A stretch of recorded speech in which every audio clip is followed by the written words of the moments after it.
इस वजह से कोई शोरगुल ना हो या प्रशासन कोई हस्तक्षेप ना करे, हम लोगों ने चुपचाप तरीके से कार्यक्रम संपादित किया है। क्योंकि अन्य जनपदों में भी जाना है, अतिशीघ्र माननीय उच्च न्यायालय में याचिका दायर करना है, तो कार्यक्रम में अगर व्यवधान उत्पन्न होगा या किसी संगठन के पदाधिकारी को पुलिसिया कार्रवाई का सामना करना पड़ेगा तो हम लोगों का मिशन रुक जाएगा।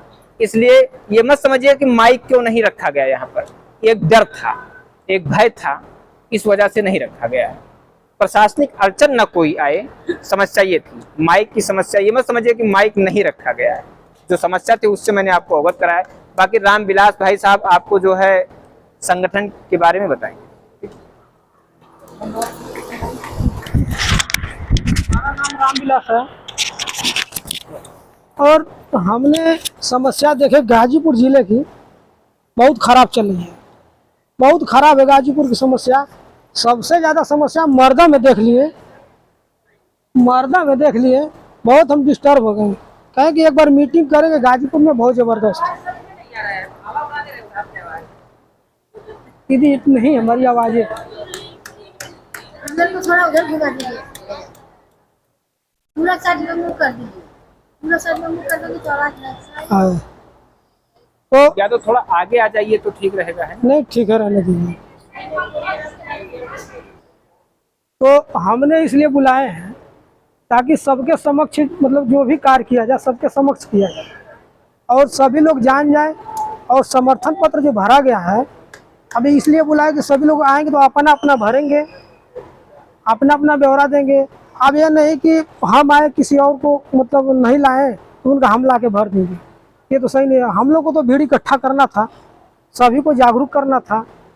आज जो ब्लॉक में समस्या हुई, मतलब जिसका समस्या आता था उसका समाधान हम कर देते थे, हो जाता था। जिसका छूटा है उसका भी प्रयास कर रहे हैं कि उनका भी हो जाए। जैसे कि मर्दा में सबसे बड़ी समस्या हम देखे हैं कि अब तक उनको आईडी पासवर्ड नहीं मिला है। अरे सर, आईडी पासवर्ड की तो बात छोड़ दीजिए, वो मतलब फील्ड में भी नहीं जाता। वही कह रहे हैं कि जब मेन तो आईडी पासवर्ड है, तो आईडी पासवर्ड नहीं मिलेगा तो आप कैसे काम कराएंगे। तो इसी के लिए हम सबको एकत्रित किए हैं कि प्रदीप सर आएंगे और उसके बारे में बताएंगे कैसे क्या करना है। इस मामले को लिखा पढ़ी हो रहा है। एक अपील और ग्रुप, हमारी आवाज जा रही है आप तक कि नहीं जा रही? बस ठीक, चलिए बैठिए, आप प्रभारी जी बैठिए। इसको पकड़िए।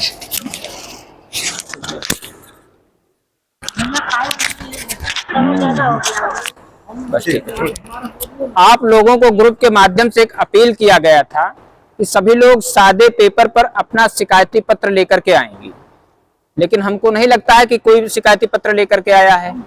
ग्रुप में आप बहुत कमेंट करती रहती हैं कि हमको काम नहीं मिल रहा है, ब्लॉक से कोई सुनवाई नहीं हो रही है, प्रशासनिक अधिकारी कोई महत्व नहीं दे रहे हैं।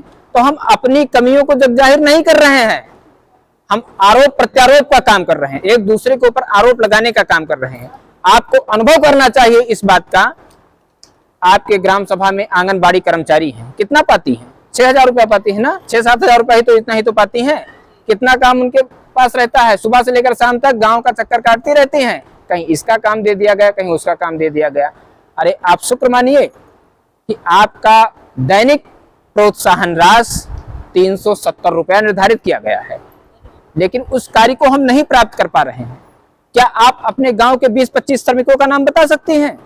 बहुत कम ही लोगों को पता होगा, पता ही नहीं है। बहुत लोगों को पता ही नहीं कि हमारे गांव में कौन कौन श्रमिक हैं जिनके पास जॉब कार्ड धारक हैं। ठीक है, कौन कौन जॉब कार्ड धारक हैं। तो ये कमियां आपके अंदर रह गई। पहले तो आपको एक लिस्ट बनाना चाहिए कि हमारे ग्राम पंचायत में जॉब कार्ड धारकों की संख्या, आपने वो काम नहीं किया, इसका मतलब आपने अपनी जिम्मेदारी का पालन नहीं किया। पहली गलती आपकी यहाँ पर है। दूसरा गलती आपने क्या किया कि आपने ब्लॉक पर गई, ग्राम प्रधान जी से कहा, प्रधान जी 10 लाख रुपया लगा करके गांव में प्रधानी जीते हैं तो वो पैसा नहीं कमाएंगे। उसके लिए जिम्मेदार कौन है? हम और आप। क्योंकि प्रधान जी को 10 लाख रुपया क्यों खर्चा करना पड़ा? कहीं ना कहीं हम लोगों ने पैसा लिया या किसी अनियंत्रित तरीके से उनसे खर्चा करवाया। तो वो कमाएगा पैसा। हर आदमी, हम ही लोग उस पोजीशन पर रहेंगे तो हम लोग भी वही प्रयास करेंगे कि हर आदमी की नीयत हो गई है तो हमें उससे भी विचलित होने की जरूरत नहीं है। सर्वप्रथम आप लोग एक आवेदन पत्र तैयार कीजिए, जिसको हम शिकायती पत्र नहीं कहेंगे, अनुरोध पत्र कहेंगे। और आपको सीधे वो अनुरोध पत्र कहां पर भेजना है? ग्राम विकास आयुक्त कार्यालय में। अब कैसे भेजेंगे? घर से ही बैठ करके आपको भेजना है, बाहर भी नहीं जाना है, क्योंकि बाहर जाएंगे तो घर वाले बोल रहे हैं कि 2 साल से दौड़ रही हो, क्या कर रही हो, 1 रुपया ला रहे हो, नेतागिरी दुनिया भर की कर रही हो। तो उससे बचने का क्या तरीका है? आपकी शिकायत सक्षम प्राधिकार तक कैसे पहुंचे, इसके लिए आपको एक मेल करना होगा। वो मेल क्या है? UPGRS यानी ग्राम विकास आयुक्त कार्यालय का ईमेल आईडी है। अब वो मेल आईडी हम आपको नोट करवा दें, अगर आप लोग पेन लिए हो तो नोट कर लीजिए, जो है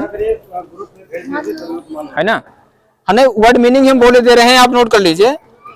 ये काम आपके लिए बहुत उपयोगी है। और अपनी समस्या को लिख करके भेज दीजिए। किसी से भी सहयोग की जरूरत उसमें आपको नहीं है। हमको लग रहा है इसमें किसी से सहयोग की जरूरत नहीं रहेगी आपको।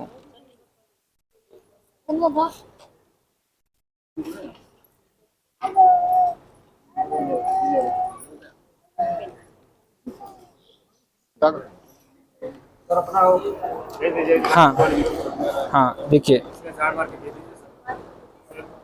नहीं पाएगा, हम ग्रुप में डाले दे रहे हैं, लेकिन जो है ये ग्रुप में डाल दिया जा रहा है स्क्रीनशॉट मार करके। लेकिन आप नोट भी कर सकती हैं। इसको हमने ग्रुप में डाल दिया है, लेकिन आप नोट भी कर सकती हैं इसको, जो है ताकि हम लोग लिखने में थोड़ा कंफ्यूजन हो जाएंगे, कम जगह कोई स्पेलिंग नहीं जानता, समस्या हो जाएगी। फिलहाल आप नोट कर लीजिए, ग्रुप में हमने डाल दिया है। स्मॉल लेटर में रहेगा UPREGS@gmail.com। ठीक,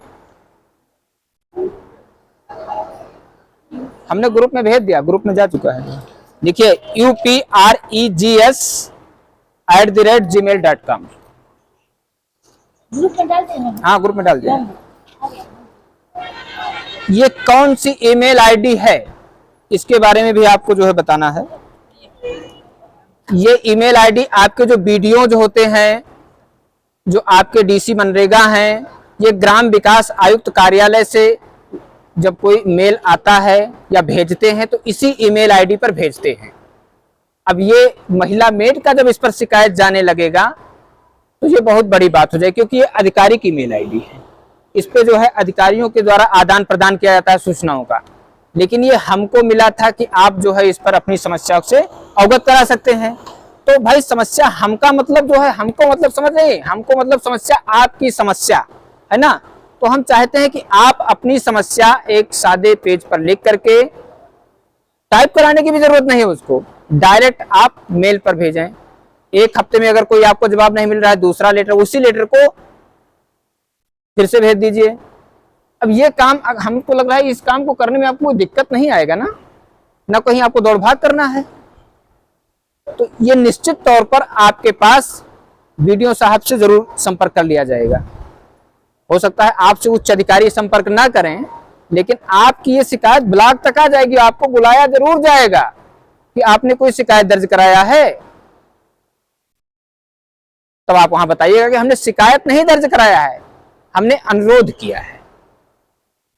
क्योंकि काम हमको उन्हीं अधिकारियों के साथ में करना है ना, तो हमें शिकायत नहीं करना है, अनुरोध करना है कि जो आपकी समस्या है कि हमें 2 सालों से काम नहीं मिल रहा है, या काम आपके ग्राम पंचायत में चल रहा है फिर भी आपको महत्व नहीं प्रदान किया जा रहा है, आपका उचित समायोजन ग्राम विकास विभाग द्वारा ग्राम पंचायतों में नहीं किया जा रहा है, यही प्रमुख समस्या आपकी है, जिसको हम कोर्ट में भी ले जाएंगे।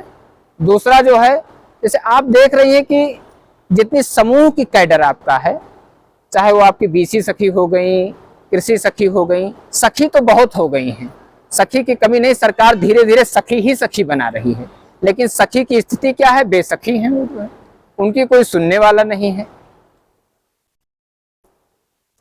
कहीं बताया जाता है कि BC सखी को 4000 रुपया दिया जाएगा, कृषि सखी को 1500 रुपया दिया जाएगा, लेकिन हमको नहीं लग रहा है कि मिल भी रहा है किसी को। इसमें बहुत लोग होंगे भी जो है समूह से जुड़ी हुई होंगी, तो जो है किसी अन्य योजना में जुड़ी भी होंगी। सम्मानजनक स्थान किसी को नहीं दिया जा रहा है। एक काम आपसे जरूर लिया जा रहा है इस सरकार द्वारा, देखिए हम सरकार का विरोध नहीं कर रहे, ये मत अपने दिमाग में रखिएगा कि हम किसी पार्टी का विरोध कर रहे हैं। सरकार द्वारा एक काम, जब उनका कोई अभियान चलाना होता है तो स्वयं सहायता समूह की महिलाओं को बुला लीजिए, भीड़ हो गई इकट्ठा, है ना। पहले आप ही को बुलाया जाता है, क्यों? क्योंकि भीड़ जुटाने के लिए आपको बुलाया जाता है। लेकिन जब आपके अधिकार की बात आती है तब सरकार कहती है ये तो हमारे मामले का नहीं, तो शासन जाने। और नहीं तो आपके पास बीएमएम साहब, गांव के रोजगार सेवक, चलना है आज ब्लॉक पर, वो माटी दिवस है तो आज कला दिवस है तो आज फलाना दिवस है, यही होता है ना। वहां पर जाएंगे, आपको चाय समोसा मिलेगा और एक प्रमाण पत्र मिलेगा और बढ़िया सा मंच बना रहेगा। यहाँ जैसा नहीं रहेगा, बढ़िया सा मंच रहेगा जो है, और वहां पर आप लोग सेल्फी लेंगे और घर चले जाएंगे शाम को। यही करते आए हैं ना। लेकिन कभी 2 वर्षों में आपने सोचा पूरे देश में 5 लाख से अधिक मेट हैं, जिसमें पुरुष मेट भी शामिल है। उत्तर प्रदेश को छोड़ दिया जाए, उत्तर प्रदेश के संदर्भ में मैं बात नहीं कर रहा हूं क्योंकि यहाँ पर पुरुष मेट उल्लेखित नहीं है विभागीय पोर्टल पर, अन्य प्रदेशों में उल्लेखित है। किसी भी संगठन ने कोर्ट में जाकर के चुनौती नहीं दिया, बल्कि आंगनबाड़ी को देख लीजिए, शिक्षा मित्र को देख लीजिए, रोजगार सेवक को देख लीजिए, सभी कर्मचारियों को देख लीजिए, कोर्ट में उन्होंने चुनौती दिया। आपने चुनौती क्यों नहीं दिया?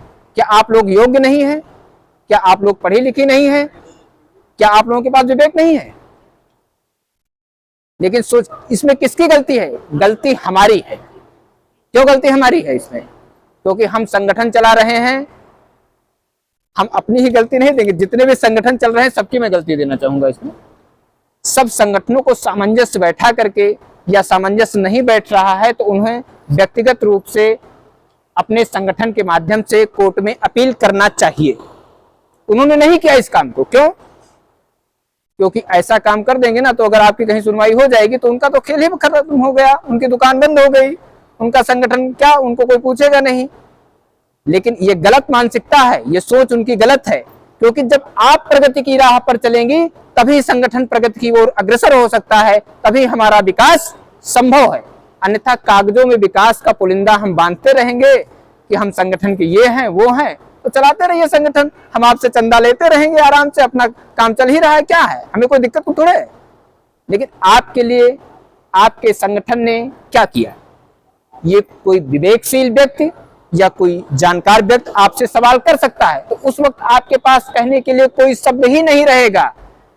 आप, बहुत सी महिला मेट से हमने खुद बात किया तो वो कहती हैं कि अब संगठन वाले कर ही रहे हैं, अब जो होगा जो देखा जाएगा, और दौड़कर परेशान भी हैं। एक दिन अगर काम कर देते हैं तो ब्लॉक पर 4 चक्कर लगाना पड़ता है उनको किसी दिन पेमेंट के लिए, हमारा मास्टर रोल नहीं फीड हो रहा है, हमारा ये काम नहीं हो रहा है, ग्रुप में बयानबाजी, ऐसा मतलब बहुत सारी तरह की चीजें सामने आती रहती हैं। लेकिन किसी भी महिला मेट ने आज तक, हम कुछ लोगों को छोड़ दें, 1-2% लोगों को छोड़ दें तो 1-2% का मतलब कुछ नहीं होता। किसी भी महिला मेट ने ये नहीं कहा या ये सीख नहीं दिया हमको कि जब हम आप इतना प्रयास कर रहे हैं, सरकार नहीं सुन रही, तो इसके आगे का क्या रास्ता आपने निर्धारित किया है? हम आंख में पट्टी बांध करके जिधर चल देते हैं उधर लोग चल देते हैं। अब आगे कुआं है, खाई है, तालाब है, उनको पता नहीं, चाहे उसमें जाकर के गिर जाए। तो आपको भी सुझाव देने की जरूरत है। संगठन का एक प्राथमिक सदस्य और एक उच्च पदाधिकारी, ये यूनियन नियमावली कहती है सबके समान अधिकार है, लेकिन कोई भी आज तक हमको लग रहा है सुझाव देना पसंद ही नहीं करता है। तो ये क्या दर्शाता है आपके बारे में? अज्ञानता आपकी दर्शाती है। बड़े बहुत पढ़े लिखे हों, कोई मतलब नहीं उस चीज का। पढ़े लिखे से क्या होता है भाई? जब आप अपने कोई सुझाव प्रस्तुत ना कर सके संगठन को, किसी प्रकार की जानकारी ना दे सके संगठन को, खाली गुड मॉर्निंग और गुड नाइट भेजने के लिए संगठन होता है। सुबह शाम हम देखते हैं जितने गुड मॉर्निंग और गुड नाइट संगठन के ग्रुप में आ जाते हैं, अगर यही चीज विवेक का इस्तेमाल करते हुए आप लोग सुझाव प्रस्तुत करते संगठन में कि इसमें यह सुधार होना चाहिए, इस सुधार के लिए ऐसा प्रयास करना चाहिए, तो हम समझ जाते कि आप लोगों ने ज्ञान प्राप्त किया।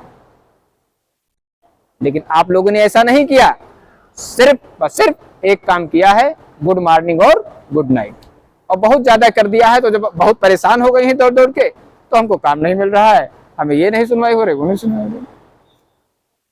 तो हमारा आपसे अपील है, और यहाँ पर जितनी महिला मेट बहनें या माताएं बैठी हुई हैं या संगठन के वरिष्ठ पदाधिकारी बैठे हुए हैं, उनसे यही अनुरोध है हमारा कि आप अपने संपर्क की महिला मेट बहनों से, अपने संपर्क की महिला मेट बहनों को सूचित करें कि अधिक से अधिक संख्या में संगठन का सपोर्ट करें। क्यों? अब यहां प्रश्न उठ करके आता है, संगठन का सपोर्ट क्यों करें, हम संगठन का सहयोग क्यों करें?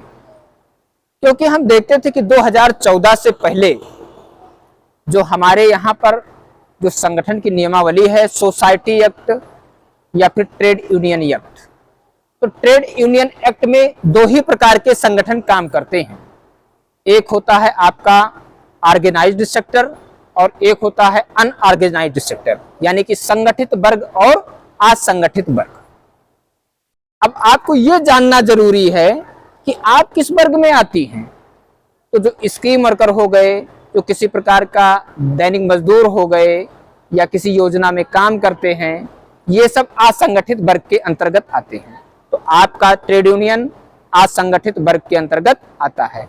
सरकार ने क्या काम किया है कि जिस फील्ड में हम काम कर रहे हैं, जान लीजिए हम महिला मेट, विशेष रूप से महिला मेट को लेकर के साथ में चले, उत्तर प्रदेश में महिला मेटों की पोर्टल पर दर्ज संख्या के अनुसार कितनी है? 70,000 से अबव 70,000। आपके जनपद में 1,000 से ज्यादा महिला मेट हैं। उपस्थिति यहाँ पर कितनी है? 10% महिला मेट नहीं यहाँ पर उपस्थित है। ये किसकी हार है? ये आपकी हार है। क्योंकि बहुत लोगों को यही नहीं पता है कि वो महिला मेट हैं। जैसे हमने लिस्ट से जब कई बार संपर्क किया लोगों को जोड़ने के लिए, तो उन्होंने कहा कि हमको जानकारी ही नहीं कि हम महिला मेट हैं। तो किसने बनवा दिया हमको? तो उसका उनका दोष नहीं है। दरअसल उनके पतिदेव ने क्या किया कि देखे कि गांव पंचायत में ऐसा ऐसा कोई काम है, लाओ अपना आधार कार्ड, मार्कशीट, फोटोकॉपी, दस्तखत बना दे, जाकर के उनका महिला मेट में काम करवा दिया। अब वो तो महिला मेट हो गई, लेकिन उनको पता ही नहीं कि वो महिला मेट भी है। तो जब हम ऐसी नौकरी कर रहे हैं कि जिसको हमें नहीं पता कि हम क्या हैं, तो ये कोई नौकरी है?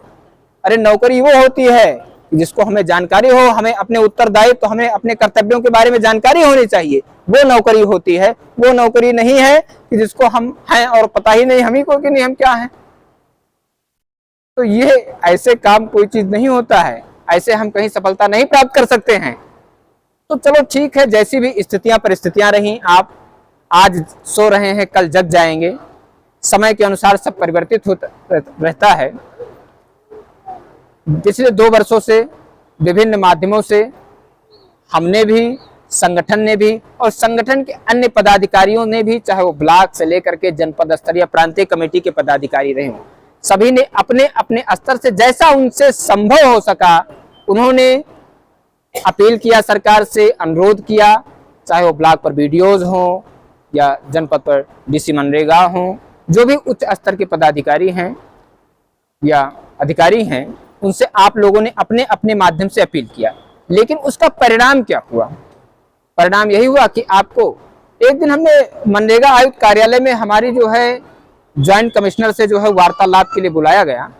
तो हमने वहां पर प्रश्न रखा कि आपने दर्शाया है कि 18,600 कुछ महिला मेटों को हमने काम दे दिया।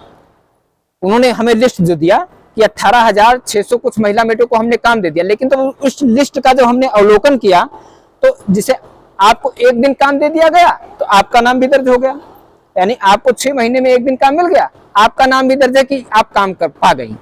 अब बताइए 6 महीने में 370 रुपए में आपका गुजारा कैसे हो पाएगा? ये संभव है? तो इस बात को जब हमने उसका अध्ययन किया, इस पर आपत्ति दर्ज किया, ये तो सरासर अन्याय है, गलत है। तब उन्होंने कहा कि दरअसल अब क्या किया जाए, हम लोग बहुत प्रयास करते हैं लेकिन हम लोगों का चलता नहीं है, क्योंकि मनरेगा पैसे की खान है। इसमें सब उच्च पदस्थ अधिकारी डीलिंग कर लेते हैं। जो मुख्यालय में बहुत अधिकारी बैठे हैं, ज्वाइंट कमिश्नर हैं, एडिशनल कमिश्नर हैं, उनका भी नहीं सुना जाता है वहां पर, क्योंकि सारी डीलिंग तो ग्राम विकास आयुक्त कर लेता है डीएम के साथ मिलकर के। तो वो बेचारे भी जो है पदासीन तो हैं, लेकिन उनको पदच्युत माना जाए, यानी कि मतलब वो काम के नहीं है। तो ऐसे स्थिति में कौन हमारी बात सुनेगा? अब ये निर्धारित है कि जब हमारे सामने कोई समस्या आती है तो पहले हम आपस में सुलझाने का प्रयास करते हैं। अगर आपस में सुलझ नहीं हो पाती है, सुलह समझौता नहीं हो पाता है, तो हम आगे बढ़ने का प्रयास करते हैं। हम लोगों ने वो भी करके देख लिया। अब हमारे पास एक ही तरीका बचा है या रास्ता बचा है कि हम लोग इस मामले को लेकर के कोर्ट में चुनौती देने का कार्य करें। तो वो समय आ गया है कि जुलाई महीने में, अब ये डेट कोई निर्धारित नहीं क्योंकि ये अभी स्थिति पर निर्धारित है कि कब हमारी संख्या पूरी हो जाएगी। हम लोग माननीय उच्च न्यायालय प्रयागराज में अपील दायर करेंगे। अपील किन मुद्दों पर किया जाएगा उसका भी जो है हम आपको जानकारी देना चाहेंगे। सर्वप्रथम एक ही चीज हमारा पहला मुद्दा है, जो प्रमुख मुद्दे हमारे हैं कि ग्राम पंचायतों में मनरेगा योजना के समस्त कार्यों में, जो भी मनरेगा योजना के अंतर्गत काम होते हैं, उसमें महिला मेटों की अनिवार्यता लागू किया जाना चाहिए। ठीक। दूसरा चीज है, जिस प्रकार अन्य स्कीम वर्कर आपके हैं उस प्रकार से इनका भी प्रोत्साहन राशि निर्धारित कर जाइए। सरकार के ऊपर है कि जो निर्धारित कर देगी हम लोग संतुष्ट हैं। क्यों? क्योंकि पहले बैठने का स्थान हमें मिलना चाहिए। हम ये कहते हैं कि हमको कर्मचारी बना दिया जाए, हमको 20,000 रुपया महीना दिया जाए, तो इसमें भी एक धोखा है या फिर मूर्खतापूर्ण बातें हैं। क्यों? क्योंकि आंगनबाड़ी कितने दिनों से काम कर रही हैं, कम से कम 10-15 साल 20 साल हो गया उनको काम करते हुए। कितना पा रही हैं? 6,000 पा रही हैं। तो उन्होंने वहां पर एक प्रश्न हमसे और किया था कि आप जो ये कह रहे हैं कि इनको कर्मचारी बना दिया जाए, कितनी संख्या है आपके उत्तर प्रदेश में? उस वक्त 48,000 थी महिला, वो आंगनबाड़ी कितनी थी? 4 लाख। आंगनबाड़ी सहायिका और कर्मचारी मिलाकर के 4 लाख हैं। तो वो उनके संगठन खड़े हो जाएंगे बीच में कि अगर आप इनको इतना महत्व दे रहे हैं तो हम लोग तो इनसे बहुत कार्य अनुभव रखते हैं। आप लोग तो 2021 से आई हैं ना, आंगनबाड़ी कब से आई हैं? तो वो चुनौती नहीं दे देंगे कोर्ट में जाकर के। उनका संगठन अपने से लाख गुना मजबूत है। क्यों? क्योंकि वो पैसा पा रहे हैं, तो उनको 1,500 फूकने में दिक्कत नहीं है। आप पैसा नहीं पा रहे हैं तो आपको 10 रुपया खर्चा करने में सोचना पड़ता है, समझना पड़ता है, घर वालों से सलाह लेना पड़ता है, और चाहिए भी ऐसा, क्योंकि इसमें लुटेरे भी बहुत बैठे ना। बहुत जने संगठन बनाए गए है करते हैं, यही कर रहे हैं। देखिए भाषा जो है, हम थोड़ा सा अवध क्षेत्र के हैं तो भाषा में कहीं कहीं त्रुटि हो जाती है ना, हम कहीं अपनी अपनी भाषा बोल जाते हैं, तो उसके लिए मैं क्षमा प्रार्थी हूँ। जो है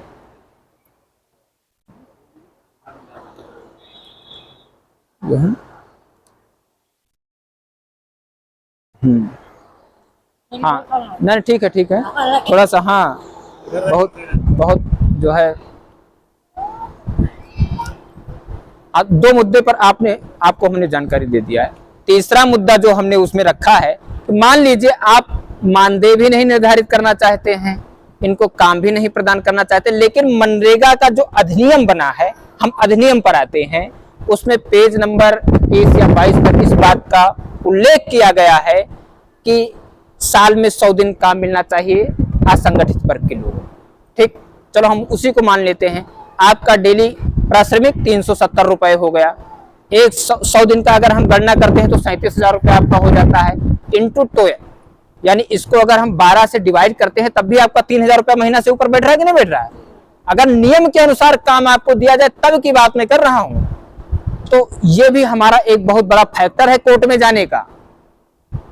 मान लीजिए काम भी नहीं दे पा रहे हैं तो बेरोजगारी भत्ता देने का प्राविधान मनरेगा अधिनियम में दिया गया है। आप लोग तो कहीं कमजोर हैं ही नहीं, बस कारण क्या है कि मनरेगा में काम करने वाले संगठनों और उनके अगुवा की ये जिम्मेदारी थी कि आपका सही मार्गदर्शन करें, लेकिन उन्होंने सिर्फ क्या किया, अपनी दुकान चलाई है, संगठनों के नाम पर अपनी दुकान चलाई है। आज 4 व्हीलर गाड़ियों से घूम रहे हैं और आप उसी धूप में दौड़ रही हैं और चंदे पे चंदा देती जा रही है। चंदा बंद नहीं होगा, चंदा एक धंधा है, चंदा एक धंधा हो गया है संगठनों का, ये कभी नहीं बंद होगा। हम चले जाएंगे, दूसरा संगठन आएगा, वो कहेगा हम आपके अधिकारों की बात करेंगे, चंदा लाइए। तीसरा संगठन आएगा, वो कुछ नहीं कर पाए, हम करेंगे आपके अधिकारों की बात, चंदा लाइए। पहला मुद्दा क्या रहेगा? चंदा। चंदा क्यों जरूरी है, इसका भी जो है जिक्र करना जरूरी है। चंदा इसलिए जरूरी है कि अगर चंदा नहीं रहेगा तो कोई फंडा नहीं रहेगा। चंदे से ही सारा फंडा बनता है। क्यों? क्योंकि अब कोर्ट जाना है, अगर वहां किसी वकील साहब अगर किसी वरिष्ठ वकील को नहीं रखेंगे तो वहां पर बोल ही नहीं पाएगा, खड़ा हो जाएगा कोर्ट में जाकर के, तो हमारी पैरवी कौन करेगा वहां पर जाकर के? हम तो करेंगे नहीं पैरवी, हम तो एक प्रस्तावक हैं, हम अपील करता हैं, लेकिन हमें कोई ना कोई वकील रखना पड़ेगा ना। अब आप पता कीजिए कि हाई कोर्ट के वकीलों का फीस क्या होता है। अगर बढ़िया वकील रखा जाए 50,000, 1 लाख, इस प्रकार से जो कोर्ट का मामला जानते होंगे वो जानते होंगे वकील के क्या कीमत है। तो निश्चित तौर पर हमें इस लड़ाई को जीतने के लिए किसी योग्य वकील को रखना ही होगा और ये काम हमें अतिशीघ्र करना है, क्योंकि इसमें अब समय बिताने की जरूरत नहीं है।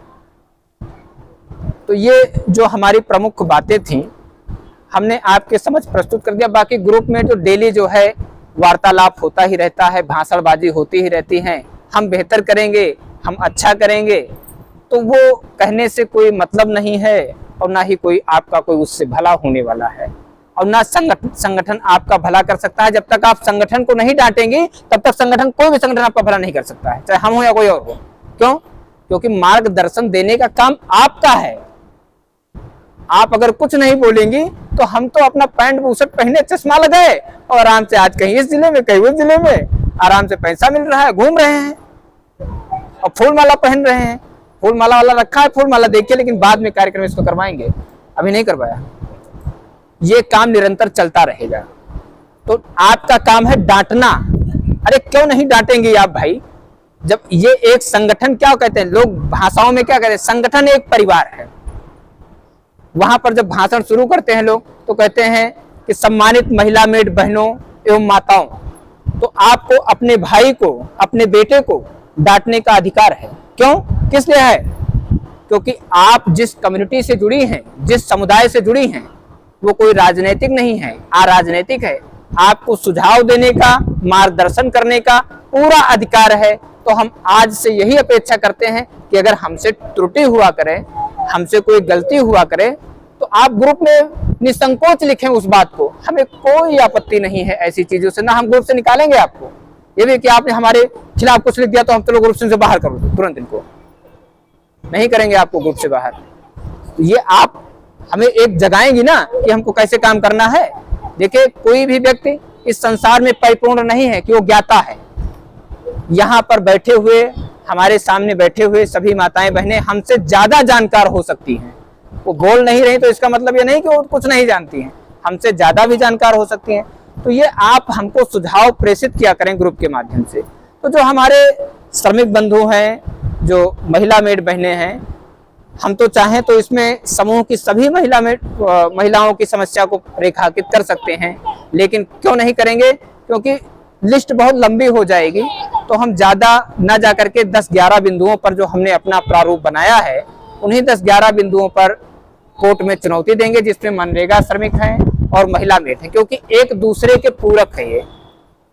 देखिए, हमारे यहाँ श्रमिकों की भी एक इकाई चलती है, कृषि सखी की भी इकाई चलती है, लेकिन कृषि सखी की इकाई अभी प्रभावी नहीं हो पाई है। श्रमिक इकाई प्रभावी हो रही है। तो श्रमिक इकाई के हमारे आदरणीय जिला अध्यक्ष सिंह साहब उपस्थित हैं यहाँ पर।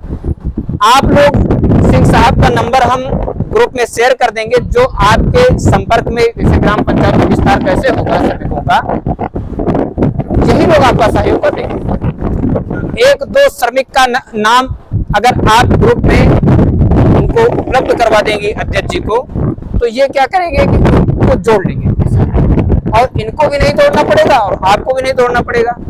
तो आपका एक सहयोगी आपके गांव में ही तैयार हो जाएगा, है ना? तैयार हो जाएगा, नहीं तैयार हो जाएगा? भाई आपको किससे काम है? मनरेगा श्रमिक से ही तो काम है, किसी दूसरे से काम है नहीं। आपको काम करना है तो आपको श्रमिकों की संख्या चाहिए, और श्रमिकों की संख्या को संगठित कौन करेगा? श्रमिक समूह करेगा। और श्रमिक समूह को इसीलिए मैंने क्रियान्वित किया है, प्रभावी किया है कि आप लोगों का सहयोग हो सके। जैसे बहुत समय हम लोग ऐसी संस्कृति में रहने वाले लोग हैं, हम लोग कोई पश्चिमी सभ्यता के तो है नहीं, भारतीय संस्कृति में है, जहां पर महिलाओं को घर से बाहर निकलना या कई बार घर से आना जाना प्रतिबंध लगाया जाता है या लोग अच्छा नहीं मानते हैं। तो उसके लिए कहीं ना कहीं हमें सहयोग की जरूरत होती है। तो उसके लिए श्रमिक समूह गठित है आपके जनपद में। अगर आप काम नहीं पा रही हैं तो कोई जरूरी नहीं कि आप ग्रुप में ही लिखें। आपके संगठन में जिला अध्यक्ष हैं, अन्य प्रांतीय पदाधिकारी हैं, या आपके श्रमिक समूह के जिला अध्यक्ष जी हैं, इनको सूचित कर दिया करें आप, है ना? तो ये जो है, जैसे कई जगह हम देखें कि कई जगह हमने प्रयास किया तो उनको काम तो मिल गया, लेकिन वो बता रहे हैं कि उनको श्रमिक नहीं मिल रहे हैं। अब श्रमिक ढूंढ करके हम उनको कहां से देंगे? ये काम तो हम कर नहीं पाएंगे, तो ये काम कौन करेगा? श्रमिक समूह करेगा। तो आपके सहयोग के लिए ही आपके जनपद में श्रमिक समूह प्रभावी कर दिया गया है, जिसके समस्त श्रमिक समूह के पदाधिकारी घर आप खड़े हो जाइए, थोड़ा सा परिचय आप देख लें, आप लोगों को ना जो है, आप सिंह साहब खड़े हो जाइए। ये आपके श्रमिक समूह के पदाधिकारी हैं और आपका सहयोग करते रहेंगे। ठीक ठीक, तालियां एक बार बजा दीजिए। अब इसमें भी कंजूसी मत किया करें जो है। हाँ, बैठे बैठे बैठे, धन्यवाद धन्यवाद धन्यवाद, बैठे। एक महिला मेट संगठन की जिला अध्यक्ष आप जानते ही हैं। अब ये मत कहिएगा कि फोन नहीं उठाती हैं, ये मत कहिएगा, है ना। फोन नहीं उठाती हैं तो मैसेज कर दिया करें या ग्रुप में मैसेज कर दिया करें। मान लीजिए आज समय नहीं है, कल नहीं समय है, बहुत फोन आते रहते हैं, हमको भी बहुत शिकायत मिलता रहता है कि उनका मोबाइल बंद रहता है, क्या करें। अब घर परिवार है, अब दिन भर घूम करके जाते हैं। अब जैसे वहां पर रात को 10-10 बजे भर फोन आता रहता है तो हमारी वाइफ कहने लगती है तुम्हें और कोई काम है नहीं, यही बवाल पाले घूम रहे हो जो है ना। तो इसलिए जो है थोड़ा सा कहीं ना कहीं समस्याओं का भी जो है सामना करना पड़ता है। तो उसमें सबसे उचित है कि आप अपनी समस्या के संदर्भ में व्हाट्सएप किया करें, है ना। मान लीजिए आज नहीं कल, कल नहीं परसों, जब समय मिलेगा तो हम लोग उसके हिसाब से कार्रवाई सुनिश्चित करेंगे। और मान लीजिए अब तत्काल आप फोन मिला रही हैं, अब मान लीजिए हम यहाँ पर हैं कार्यक्रम में, अब किसी जिले से कोई फोन मिला रहा है, हम नहीं उठा रहे हैं, तो हम जानते हैं हमको क्या कहती हैं, जैसे डांट देती हैं हमको फोन करके, है ना। हमको डांट देती हैं, तुम्हारा फोन नहीं उठता है, मतलब प्रेम से डांटती हैं, मतलब कोई दुश्मनी से नहीं डांटती हैं। क्यों? क्योंकि हमने और स्वयं में और उनमें कोई दूरी नहीं निर्धारित किया है। एक घर परिवार के सदस्य की तरह हमारा व्यवहार रहा है उनसे, तो इसलिए वो डांट भी देती हैं, वो भी सुन लेते हैं। मजबूरी है कि अब क्या कहें, उनकी समस्या है, उन्होंने रेखांकित किया और हमारी मजबूरी है कि सुनना, क्योंकि या तो संगठन से हट जाएं, अगर संगठन चलाना है तो धैर्य रखना पड़ेगा हमको। अगर धैर्य नहीं है तो कुछ भी नहीं है जो है। तो अब हम ज्यादा ना बोल पाएंगे क्योंकि भाई जो है सुबह से ही तो हम बोल रहे हैं, है ना। तो थोड़ा सा जो है हम जो है श्रीमती चिंता देवी जी को जो है आमंत्रित करना चाहेंगे कि वो जो है कुछ बोली ही नहीं है और अब कुछ खड़ी होकर के बोल देंगे, थोड़ा बहुत 2 शब्दों में जो है इनको आश्वासन दीजिए कि आप इनके साथ में हैं। नहीं तो आप कहाँ बोली कि हम आपके साथ में, बोलिए ना जो है चीजें। अब नहीं बोलेंगे तो कैसे जानेंगे आप उनके साथ में कि नहीं साथ में हैं जो है। बहनों और भाइयों को मेरा नमस्ते। और मेरा नाम श्रीमती चिंता देवी है और मैं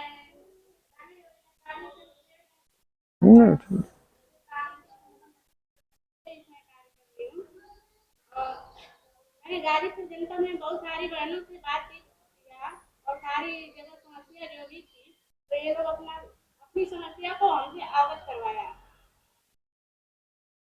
हो सकता है कि सारी बहनें पहचान नहीं रही हो, लेकिन नाम से तो सभी लोग जानते हैं ना। तो आप बताइए कितने लोग जानते हैं? चलो ठीक है, जान जाएंगे, धीरे धीरे सब लोग जान जाएंगे।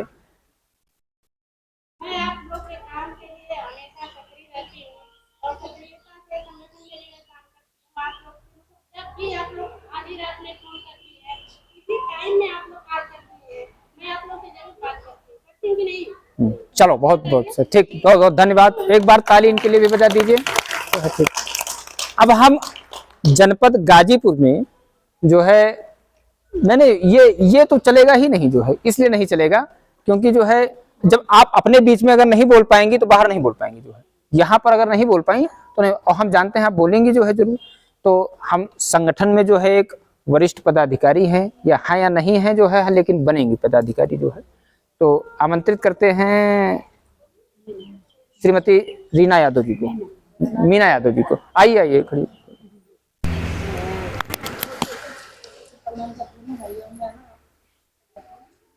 मुझे कुछ नहीं पता कि मैं क्या हूँ। मैं एक महिला मेट। अरे ये फिर वही बात आपने घूम घुमा करके कह दिया। बात भी नहीं हूँ, मैं महिला मेट हूँ, लेकिन दीदी लोग हमारे यहाँ फोन करती हैं तो कुछ जानकारी जो भी रहता है अपने में बताती हूँ। जहाँ पर मेरा वो रहता है वहाँ तक मैं फोन करके उन लोग को अपना समाधान करती हूँ। ठीक, बहुत बहुत धन्यवाद। जब आप जाती हैं ब्लॉक पर, जब वहां पर स्वर्ण जयंती समारोह का कार्यक्रम होता है तो खूब ताली बजाती हैं, है ना। अब यहाँ पर आती हैं तो कंजूसी कर जाती हैं जो है। वहां चाय समोसा मिला होगा, हम समझ गए ये यही गड़बड़ी हो जो है ना, यही गड़बड़ी। देखिए हाँ तो हाँ सही है जो है। अरे हम क्या बताएं, गड़बड़ी होगा थोड़ा सा ना जो है, नहीं सिस्टम बन पाया जो है। अरे अब क्या बताएं जो है हो गया जो है।